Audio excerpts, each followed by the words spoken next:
The Paris AI Anti-Safety Summit by Zvi Mowshowitz, February 12, 2025. It doesn't look good. What used to be the AI safety summits were perhaps the most promising thing happening towards international coordination for AI safety. This one was centrally coordination against AI safety. In November 2023, the UK Bletchley Summit on AI safety set out to let nations coordinate in the hopes that AI might not kill everyone. China was there, too, and included.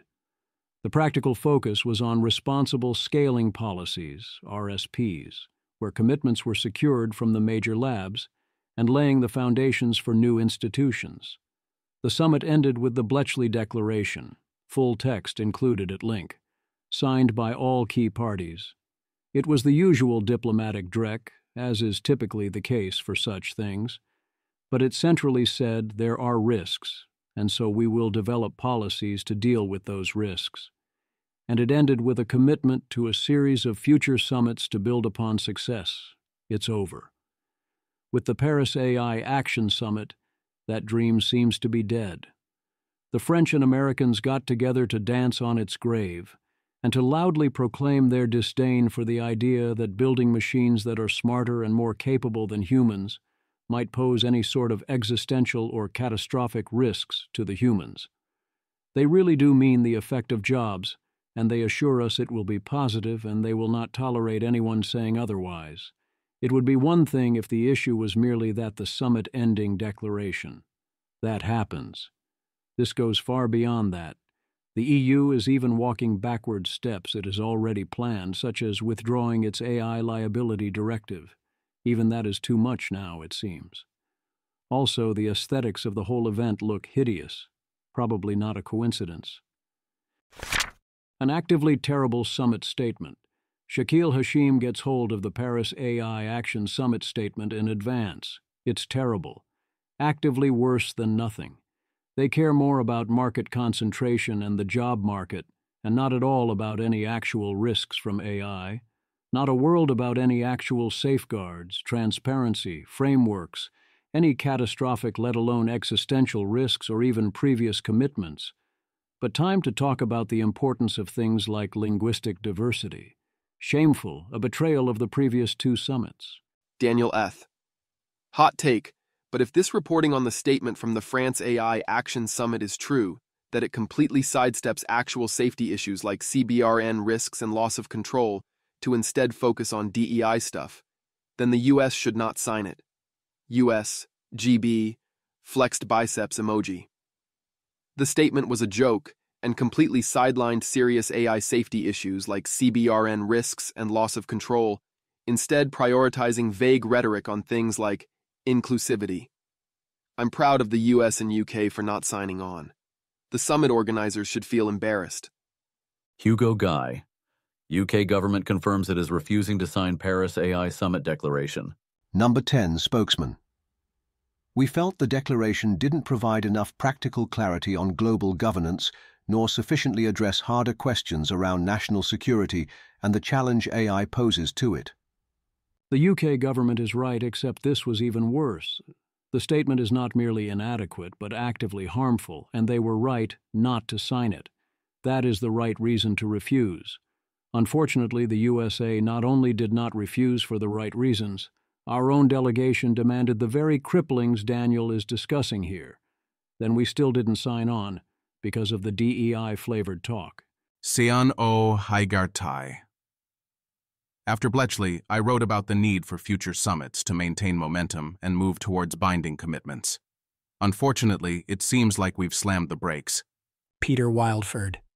Incredibly disappointing to see the strong momentum from the Bletchley and Seoul summit commitments to get derailed by France's ill-advised summit statement.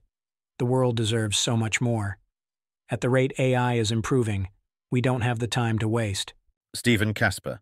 Imagine if the 2015 Paris Climate Summit was renamed the Energy Action Summit, invited leaders from across the fossil fuel industry, raised millions for fossil fuels, ignored IPCC reports, and produced an agreement that didn't even mention climate change. #AI Action Summit, person facepalming emoji. This is where I previously tried to write that this doesn't on its own mean the summit dream is dead, that the ship can still be turned around. Based on everything we know now, I can't hold on to that anymore. We shouldn't entirely blame the French, though. Not only is the USA not standing up for the idea of existential risk, we're demanding no one talk about it. It's quite a week for arson, murder, and jaywalking, it seems. Seano Haigartai. So we're not allowed to talk about these things now. Quote, the U.S. has also demanded that the final statement excludes any mention of the environmental cost of AI, existential risk, or the UN. That's right, cartoon villainy. We are straight up starring in Don't Look Up. The suicidal accelerationist speech by J.D. Vance. J.D. Vance is very obviously a smart guy, and he's shown that when the facts and the balance of power change, he is capable of changing his mind. Let's hope he does again. But until then, if there's one thing he clearly loves, it's being mean in public and twisting the knife. J.D. Vance, Vice President of the United States, in his speech at the conference. I'm not here this morning to talk about AI safety, which was the title of the conference a couple of years ago. I'm here to talk about AI opportunity. After that, it gets worse. If you read the speech given by Vance, it's clear he has taken a bold stance regarding the idea of trying to prevent AI from killing everyone, or taking any precautions whatsoever of any kind. His bold stance on trying to ensure humans survive, he is against it. Instead, he asserts there are too many regulations on AI already. To him, the important thing to do is to get rid of what checks still exist, and to browbeat other countries in case they try to not go quietly into the night. J.D. Vance, being at best wrong from here on in. We believe that excessive regulation of the AI sector could kill a transformative industry just as it's taking off, and we will make every effort to encourage pro-growth AI policies. I appreciate seeing that deregulatory flavor making its way into many conversations at this conference. With the President's recent executive order on AI, we're developing an AI action plan that avoids an overly precautionary regulatory regime while ensuring that all Americans benefit from the technology and its transformative potential. And here's the line everyone will be quoting for a long time. J.D. Vance, the AI future will not be won by hand-wringing about safety. It will be won by building, from reliable power plants to the manufacturing facilities that can produce the chips of the future. He ends by doing the very on-brand Lafayette thing, and also going the full mile, implicitly claiming that AI isn't dangerous at all. Why would you say that building machines smarter and more capable than people might go wrong except if the wrong people got there first? What is wrong with you? J.D. Vance. I couldn't help but think of the conference today. If we choose the wrong approach on things that could be conceived as dangerous, like AI, and hold ourselves back, it will alter not only our GDP or the stock market, but the very future of the project that Lafayette and the American founders set off to create. Could be conceived of as dangerous? Why think AI could be dangerous? This is madness, absolute madness. He could not be more clear that he intends to go down the path that gets us all killed. Are there people inside the Trump administration who do not buy into this madness? I am highly confident that there are, but overwhelmingly the message we get is clear. What is Vance concerned about instead, over and over? Ideological bias, censorship, controlling users' thoughts. That big tech might get an advantage over little tech. He has been completely captured and owned, likely by exactly the worst possible person. As in, Mark Andreessen and company are seemingly puppeting the administration, repeating their zombie-debunked absolutely false talking points. J.D. Vance, lying. Nor will it occur if we allow AI to be dominated by massive players looking to use the tech to censor or control users' thoughts. We should ask ourselves who is most aggressively demanding that we, political leaders gathered here today, do the most aggressive regulation. It is often the people who already have an incumbent advantage in the market. When a massive incumbent comes to us asking for safety regulations, we ought to ask whether that regulation benefits our people or the incumbent. He repeats here the known false claims that big tech is calling for regulation to throttle competition, whereas the truth is that all the relevant regulations have consistently been vehemently opposed in both public and private by all the biggest relevant tech companies. OpenAI, Microsoft, Google, including DeepMind, Meta, and Amazon. I am verifying once again that based on everything I know, privately, these companies are more opposed to regulations, not less. The idea that they secretly welcome regulation is a lie. I'd use the big lie, but that's taken, and Vance knows better. Period. Anthropic's and Musk's, not even xAI's regulatory support, has been, at the best of times, lukewarm. They hardly count as big tech. What is going to happen if we don't stop the likes of Vance? He warns us. J.D. Vance, the AI economy will primarily depend on and transform the world of atoms. Yes, it will transform your atoms into something else. This was called a brilliant speech by David Sachs, who is in charge of AI in this administration, and is explicitly endorsed here by Sriram Krishnan. It's hard not to respond to such statements with despair. Rob Miles. It's so depressing that the one time when the government takes the right approach to an emerging technology, it's for basically the only technology where that's actually a terrible idea. Can we please just build fusion and geoengineering and gene editing and space travel and etc., and just leave the artificial superintelligence until we have at least some kind of clue what the fuck we're doing? Most technologies fail in survivable ways. Let's do all of those. If we were hot on the trail of every other technology and build baby build was the watchword in every way, and we also were racing to AGI, I would still want to maybe consider ensuring AGI didn't kill everyone. But at least I would understand. Instead, this is somehow the one time so many want to boldly go. The same goes for policy. If the full attitude really was, we need to win the future and beat China, and we are going to do whatever it takes, and we acted on that, then all right, we have some very important implementation details to discuss, but I get it. When I saw the initial permitting reform actions, I thought maybe that's the way things would go. Instead, the central things the administration is doing are alienating our allies over less than nothing, including the Europeans, and damaging our economy in various ways, getting nothing in return. Tariffs on intermediate goods like steel and aluminum, and threatening them on Canada, Mexico, and literal GPUs, banning solar and wind on federal land, shutting down PEPFAR with zero warning, more restrictive immigration. The list goes on. Even when he does mean the effect on jobs, Vance only speaks of positives. Vance has blind faith that AI will never replace human beings, despite the fact that in some places it is already replacing human beings. Talk to any translators lately? Currently, it probably is net creating jobs, but that is very much not a universal law or something to rely upon, nor does he propose any way to help ensure this continues. J.D. Vance being right about that first sentence and then super wrong about those last two sentences. AI, I really believe, will facilitate and make people more productive. It is not going to replace human beings. It will never replace human beings. This means J.D. Vance does not feel the AGI, but more than that, it confirms his words do not have meaning and are not attempting to map to reality. It's an article of faith, because to think otherwise would be inconvenient. Tap the sign. Dean Ball. I sometimes wonder how much AI skepticism is driven by the fact that AGI soon would just be an enormous inconvenience for many, and that they'd therefore rather not think about it. Tyler John. Too often, I believe that AI will enhance and not replace human labor. Sounds like a high-minded declaration of faith and not an empirical prediction. What did France care about? Money, dear boy, so they can try to join the race. Connor Axiotis. Seems like France used the summit as a fundraiser for his 100 billion euros. Sean O. Haigeartage. Actually, I think it's important to end the summit on a positive note.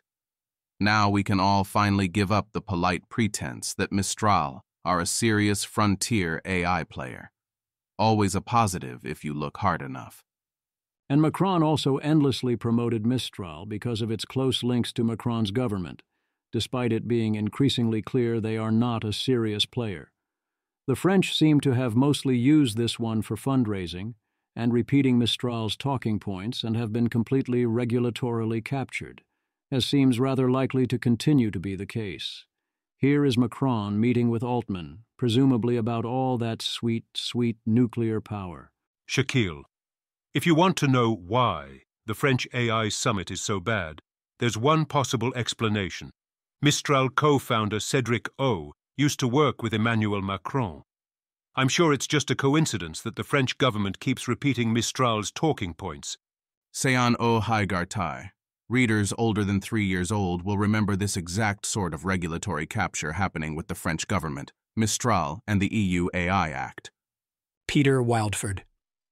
Insofar as the Paris AI Action Summit is mainly about action on AI fundraising for France, it seems to have been successful. Reuters. Macron signals investments of 109 billion euros in French AI by private sector.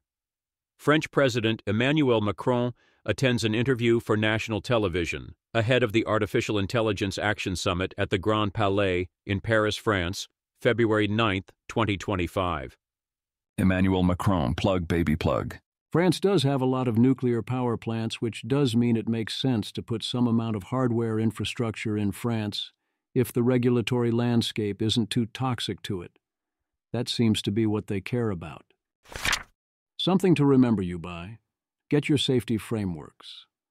The concrete legacy of the summits is likely to be safety frameworks. All major Western labs, not DeepSeek, have now issued safety frameworks under various names. The No2 have exactly the same name.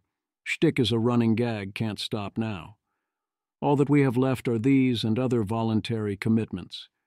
You can also track how they are doing on their commitments on the Seoul Commitment Tracker, which I believe bunches up the grades more than is called for, and in particular is far too generous to Meta. I covered the Meta framework, LOL we're Meta, and the Google one, an incremental improvement, last week. We also got them from xAI, Microsoft and Amazon. I'll cover the 3 new ones here in this section. Amazon's is strong on security as its main focus, but otherwise a worse stripped-down version of Google's. You can see the contrast clearly. They know security like LeBron James knows ball, so they have lots of detail about how that works. They don't know about catastrophic or existential risks, so everything is vague and confused. See in particular their description of automated AI R&D as a risk. Amazon. Automating AI R&D processes could accelerate discovery and development of AI capabilities that will be critical for solving global challenges. However, automated AI R&D could also accelerate the development of models that pose enhanced CBRN, offensive cybersecurity, or other severe risks. Critical capability. Threshold. AI at this level will be capable of replacing human researchers and fully automating the research, development, and deployment of frontier models that will pose severe risk, such as accelerating the development of enhanced CBRN weapons and offensive cybersecurity methods. Classic arson, murder, and jaywalking. It would do recursive self-improvement of superintelligence, and that might pose some CBRN or cybersecurity risks, which are also the other 2 critical capabilities. Not exactly clear thinking. But also it's not like they are training frontier models, so it's understandable that they don't know yet. I did appreciate that Amazon understands you need to test for dangers during training. Microsoft has some interesting innovations in theirs. Overall, I am pleasantly surprised. They explicitly use the 10 to the 26 flops threshold, as well as a list of general capability benchmark areas, to trigger the framework, which also can happen if they simply expect frontier capabilities, and they run these tests throughout training. They note they will use available capability elicitation techniques to optimize performance and extrapolate to take into account anticipated resources that will become available to bad actors. They call their ultimate risk assessment holistic. This is unavoidable to some extent. We always must rely on the spirit of such documents. They relegate the definitions of their risk levels to the appendix. They copy the rule of meaningful uplift for CBRN and cybersecurity. For autonomy, they use this. Microsoft. The model can autonomously complete a range of generalist tasks equivalent to multiple days' worth of generalist human labor and appropriately correct for complex error conditions, or autonomously complete the vast majority of coding tasks at the level of expert humans. That is actually a pretty damn good definition. Their critical level is effectively the singularity is next Tuesday. But the definition above for high threat is where they won't deploy. If Microsoft wanted to pretend sufficiently to go around their framework, or management decided to do this, I don't see any practical barriers to that. We're counting on them choosing not to do it. On security, their basic answer is that they are Microsoft, and they too know security like James knows ball, and to trust them, and offer fewer details than Amazon. Their track record makes one wonder, but okay, sure. Their safety mitigation section does not instill confidence, but it does basically say, we will figure it out and won't deploy until we do, and if things are bad enough, we will stop development. I don't love the governance section, which basically says executives are in charge. Definitely needs improvement, but overall, this is better than I expected from Microsoft. xAI's draft of their framework is up next, with a number of unique aspects. It spells out the particular benchmarks they plan to use: VCT, WMDP, LayB bench, BioLP bench, and SciBench. Kudos for coming out and declaring exactly what will be used. They note current reference scores, but not yet what would trigger mitigations. I worry these benchmarks are too easy and quite close to saturation. Next, they address the risk of loss of control. It's nice that they do not want Grok to have emergent value systems that are not aligned with humanity's interests. And I give them props for outright saying, our evaluation and mitigation plans for loss of control are not fully developed, and we intend to remove them in the future. Much better to admit you don't know than to pretend. I also appreciated their discussion of the AI agent ecosystem, although the details of what they actually say doesn't seem promising or coherent yet. Again, they emphasize benchmarks. I worry it's an overemphasis and an over-reliance. While it's good to have hard numbers to go on, I worry about xAI potentially relying on benchmarks alone without red teaming, holistic evaluations, or otherwise looking to see what problems are out there. They mention external review of the framework, but not red teaming, and so on. Both the Amazon and Microsoft frameworks feel like attempts to actually sketch out a plan for checking if models would be deeply stupid to release and, if they find this is the case, not releasing them. Most of all, they take the process seriously and act like the whole thing is a good idea, even if there is plenty of room for improvement. xAI's is less complete, as is suggested by the fact that it says draft on every page, but they are clear about that, and their intention to make improvements and flesh it out over time. It also has other issues and fits the Elon Musk pattern of trying to do everything in a minimalist way, which I don't think works here, but I do sense that they are trying. Meta's is different. As I noted before, Meta's reeks with disdain for the whole process.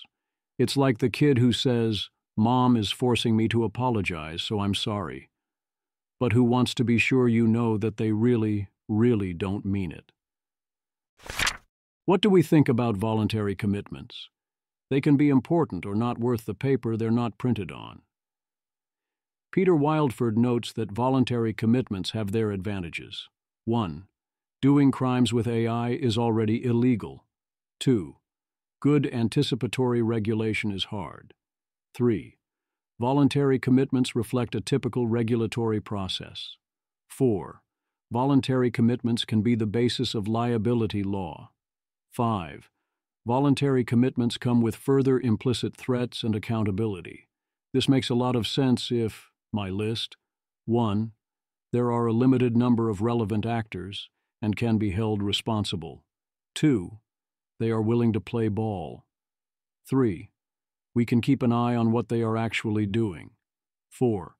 We can and would intervene in time if things are about to get out hand or if companies went dangerously back on their commitments or completely broke the spirit of the whole thing, or action proved otherwise necessary.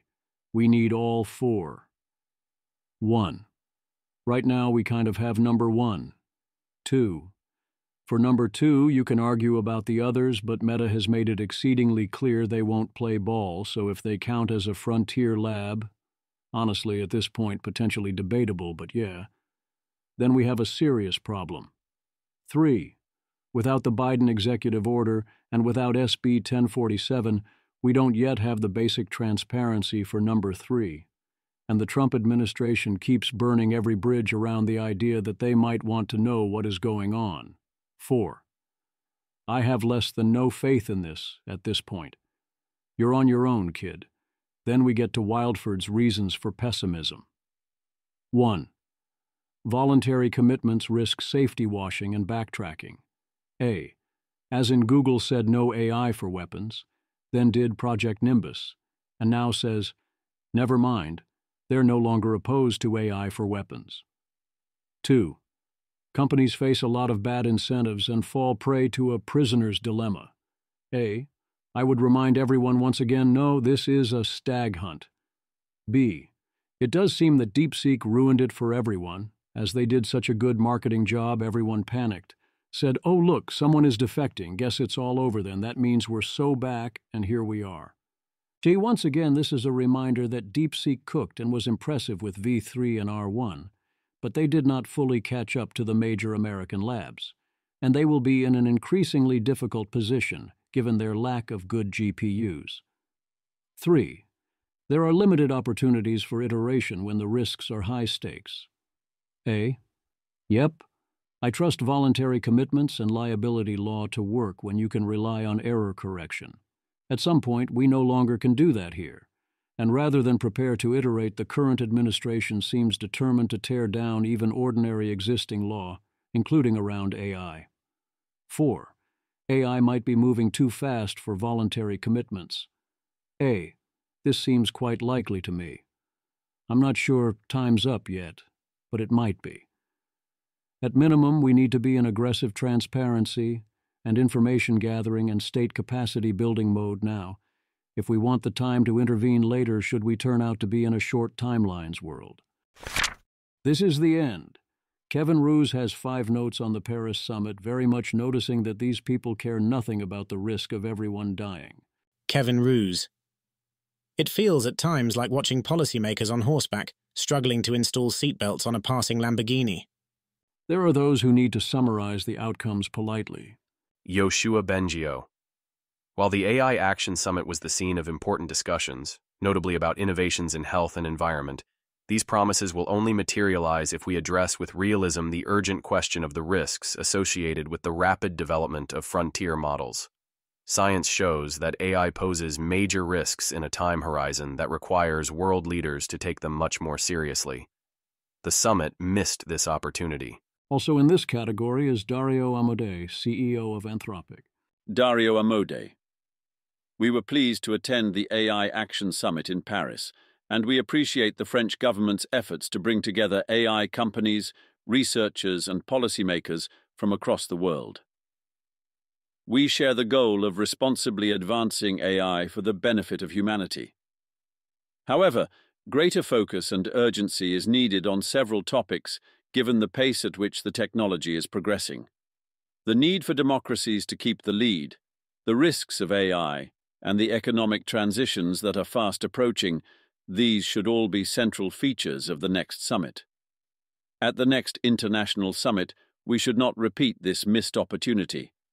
These 3 issues should be at the top of the agenda. The advance of AI presents major new global challenges. We must move faster and with greater clarity to confront them. In between those, he repeats what he has said in other places recently. He attempts here to frame this as a missed opportunity, which it is, but it was clearly far worse than that. Not only were we not building a foundation for future cooperation together, we were actively working to tear it down and also growing increasingly hostile. And on the extreme politeness end, Demis Hassabis, CEO DeepMind, really useful discussions at this week's AI Action Summit in Paris. International events like this are critical for bringing together governments, industry, academia, and civil society to discuss the future of AI, embrace the huge opportunities while also mitigating the risks. Read that carefully. This is almost Japanese levels of very politely screaming that the house is on fire. You have to notice what he does not say. Shall we summarize more broadly? Sean O. Haigarte. The year is 2025. the CEOs of two of the world's leading AI companies have, told the President of the United States of America that AGI will be developed in his presidency, and told the world it will likely happen in 2026-27. France, on the advice of its tech industry, has taken over the AI Safety Summit series and has excised all discussion of safety, risks, and harms. The International AI Safety Report, one of the key outcomes of the Bletchley process and the field's IPCC report, has no place. It is discussed in a little hotel room off-site. The summit statement, under orders from the USA, cannot mention the environmental cost of AI, existential risk, or the UN, lest anyone get heady ideas about coordinated international action in the face of looming threats. But France, so diligent with its red pen for every mention of risk, left in a few things that sounded a bit DEI-y. So the US isn't going to sign it anyway, soz. The UK falls back to its only coherent policy position, not doing anything that might annoy the Americans, and also won't sign. Absolute scenes. Stargate keeps being planned/built. GPT-5 keeps on being trained, presumably, I don't know. I have yet to meet a single person at one of these companies who thinks either the safety problems or the governance challenges associated with AGI are anywhere close to being solved, and their CEOs think the world might have a year. This is the state of international governance of AI in 2025. Shaquille. Peter Kyle says the UK is going to regulate AI and force companies to provide their models to UK AISI for testing. Seon O. Haigertai. Well, this sounds good. I hereby take back every mean thing I've said about the UK. Also see, group of UK politicians demands regulation of powerful AI. That doesn't mean everyone agreed to go quietly into the night. There was dissent. Kate Crawford. The AI summit ends in rupture. AI accelerationists want pure expansion, more capital, energy, private infrastructure, no guardrails. Public interest camp supports labor, sustainability, shared data, safety, and oversight. The gap never looked wider. AI is in its empire era, so it goes deeper than just the US and UK not signing the agreement. There are deep ideological divides and multiple fractures. What dissent was left mostly was largely about the ethical risks. Kate Crawford. The AI Summit opens with Anne Bouvereau centering 3 issues for AI: sustainability, jobs, and public infrastructure. Glad to see these core problems raised from the start. #AI Summit. That's right, she means the effect on jobs, and public infrastructure and sustainability, which does not mean what it really should in this context. Throw in the fact the Europeans now are cheering DeepSeek and open source because they really don't like the Americans right now and want to pretend that the EU is still relevant here, without stopping to think any of it through whatsoever. Dean Ball. Sometimes wonder how much AI skepticism is driven by the fact that AGI soon would just be an enormous inconvenience for many, and that they'd therefore rather not think about it. Kevin Bryan. I suspect not. It is in my experience highly correlated with not having actually used these tools / understanding the math of what's going on. It's a proof of the eating is in the pudding kind of tech.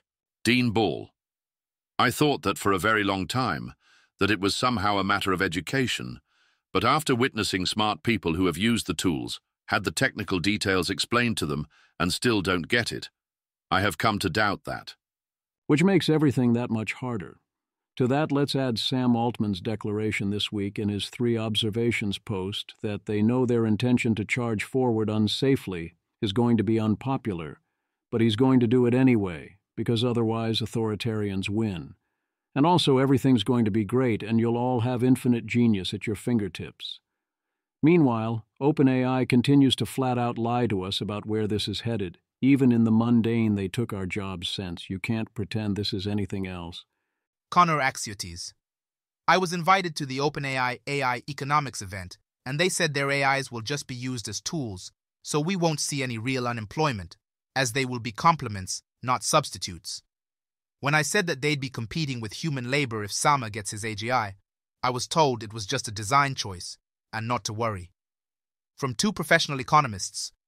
Also, in the whole event, there was no mention of Sama's UBI experiment, or any mention of what post-AGI wage distribution might look like, even when I asked. Strange. A design choice. And who gets to make this design choice? Is Altman going to take over the world and preclude anyone else from making an AI agent that can be a substitute? Also, what about the constant talk, including throughout OpenAI, of drop-in workers? Why do they think they can lie to us so brazenly? Why do we keep letting them get away with it? The odds are against us and the situation is grim again. It doesn't look good. Connor Axiotes. Maybe we just need all the ASIs to have their own conferences, separate from these AI summits we've been having, which will just be about AI safety. We shouldn't need to have this constant worry and anxiety and responsibility to push the states who have the next summit to focus on AI safety. I was happy to hear that the UK Minister for DSIT, Peter Kyle, who has control over the UK AISI, that he wants it to have legislative powers to compel frontier labs to give them their models for pre-deployment evals. But IDK how happy to be about the UK and the US not signing, because it seems they did so to take a stand for AI safety. All reports are that in the wake of Trump and DeepSeek, we not only have a vibe shift, we have everyone involved that actually holds political power completely losing their minds. They are determined to go full speed ahead. Rhetorically, if you even mention the fact that this plan probably gets everyone killed, they respond that they cannot worry about that. They cannot lift a single finger to, for example, ask to be informed by major labs of their frontier model training runs, because if they do that, then we will lose to China. Everyone goes full jingoist and wraps themselves in the flag and freedom, full innovation, and so on. Meanwhile, from what I hear, the Europeans think that because DeepSeek, they can compete with America too, so they're going to go full speed on the Zero Safeguards plan. Without any thought, of course, to how highly capable OpenAIs could be compatible with the European form of government, let alone human survival. I would note that this absolutely does vindicate the get regulation done before the window closes strategy. The window may already be closed, fate already sealed, especially on the federal level. If action does happen, it will probably be in the wake of some new crisis, and the reaction likely won't be wise or considered or based on good information or armed with relevant state capacity or the foundations of international cooperation, because we chose otherwise. But that's not important now. What is important now is okay. The situation is even worse than we thought. The Trump administration has made its position very clear. It intends not only to not prevent, but to hasten along and make more likely our collective annihilation. Hopes for international coordination to mitigate existential risks are utterly collapsing. One could say that they are mostly pursuing a vibes-based strategy. That one can mostly ignore the technical details and certainly shouldn't be parsing the logical meaning of statements. But if so, all the vibes are rather maximally terrible and are being weaponized. And also, vibes-based decision-making flat out won't cut it here. We need extraordinarily good thinking, not to stop thinking entirely. It's not only the United States. Tim Huang notes that fierce nationalism is now the order of the day, that all hopes of effective international governance or joint institutions look, at least for now, very dead, as do we, as a consequence. Even if we do heroically solve the technical problems, at this rate we'd lose anyway. What the hell do we do about all this now? How do we, as they say, play to our outs and follow good decision theory? Don't panic, but also face reality. Actually, panicking accomplishes nothing, so does denying that the house is on fire. The house is on fire, and those in charge are determined to fan the flames. We need to plan and act accordingly.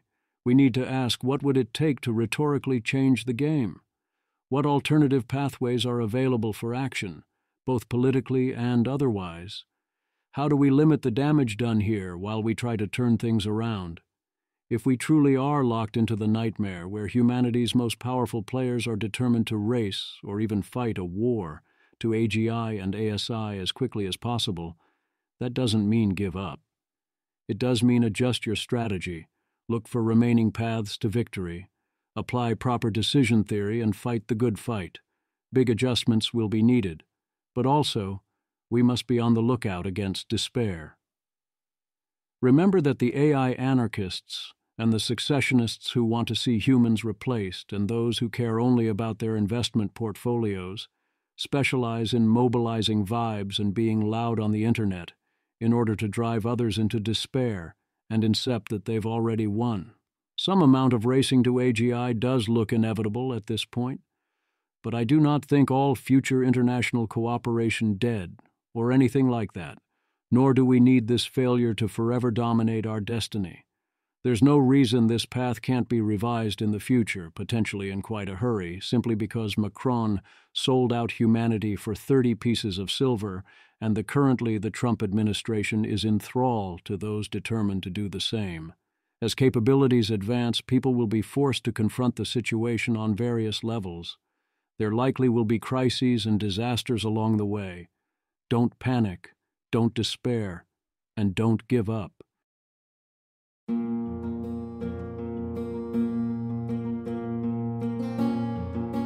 This has been an episode of the Don't Worry About the Vase podcast.